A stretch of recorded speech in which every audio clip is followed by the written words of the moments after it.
Merci de nous choisir pour vous informer, mesdames, messieurs. C'est l'heure du Flash Info. Bienvenue. Dans le cadre des élections municipales de juillet prochain, les membres de la Cour suprême chargés du règlement d'éventuels contentieux électoraux sont en réunion du côté de Palimé. Des précisions dans ce reportage de la télévision togolaise.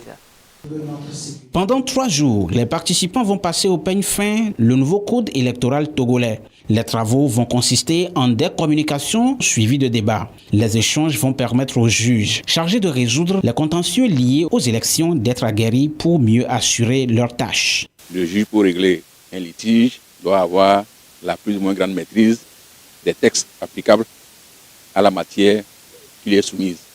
L'objectif poursuivi, c'est que nous partagions nos connaissances et qu'on s'entende sur l'interprétation de ce qui peut être, du moins paraître clair, alors qu'en réalité, c'est obscur. Parce qu'il y a l'intention du législateur, il y a l'esprit de la lettre, il y a que le juge peut aussi créer en interprétant. Ce sera également l'occasion pour les membres de la Cour suprême de partager leurs diverses expériences en matière de gestion du contentieux électoral. À terme, un guide sera élaboré pour aider les juges à bien accomplir leur mission au moment opportun. Concrètement, nous voulons aboutir à ce que nous appelons un memento où, lorsque le juge a un cas qui lui est soumis, il se retrouve rapidement. Si c'est le contentieux portant sur la contestation du scrutin, il doit se dire que je me situe dans les articles 143 à 147. Donc c'est pour pouvoir se situer le plus rapidement possible dans la nomenclature. Parce qu'en fait, en matière d'élection, les délais sont assez courts. Vous savez, pour un dossier ordinaire, on ne nous demande pas de trancher dans les 72 heures ou dans les 18 plus sûrs. Mais pour les élections, il peut arriver que nous soyons tenus de trancher dans les 48 heures, dans les 72 heures ou 10 jours maximum. Les élections municipales du 10 juillet prochain viendront confirmer la politique de gouvernance de proximité prônée par les autorités togolaises. Elles vont se dérouler 6 ans après les premières élections tenues en 2019. Un atelier de sensibilisation visant à mettre en place un cadre de discussion, de suivi et de contrôle de proximité avec les régions s'est ouvert le lundi 26 mai à Kara pour 3 jours, réunissant les gouverneurs, les présidents des conseils régionaux, ceux des commissions des affaires économiques, financières, juridiques et de la planification. L'objectif est d'harmoniser la compréhension des mécanismes du FACT et des attentes de l'État, de renforcer les capacités des acteurs locaux et d'instituer un espace d'échange permanent pour une remontée d'informations relatives au suivi des investissements des collectivités territoriales.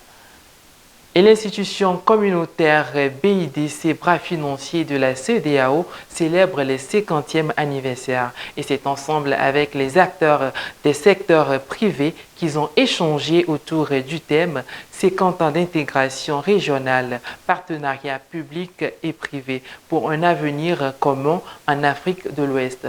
Suivons dans cet élément de la télévision togolaise. 50 ans d'existence, jubilé d'or de la CEDEAO. Cet anniversaire, la BIDC le célèbre au siège de l'institution de financement de la CEDEAO. Ce jour, la salle est comble.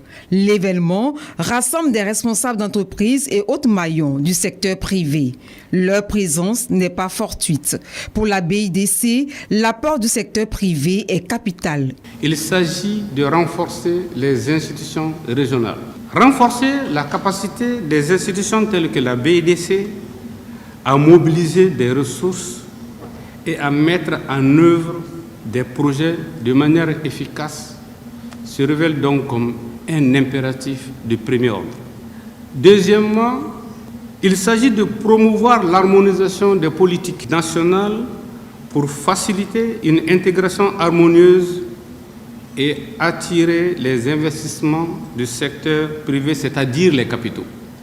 Et troisièmement, investir dans le capital humain. Il faut donc miser sur le partenariat public-privé pour combler le déficit infrastructurel des pays et soutenir le développement socio-économique.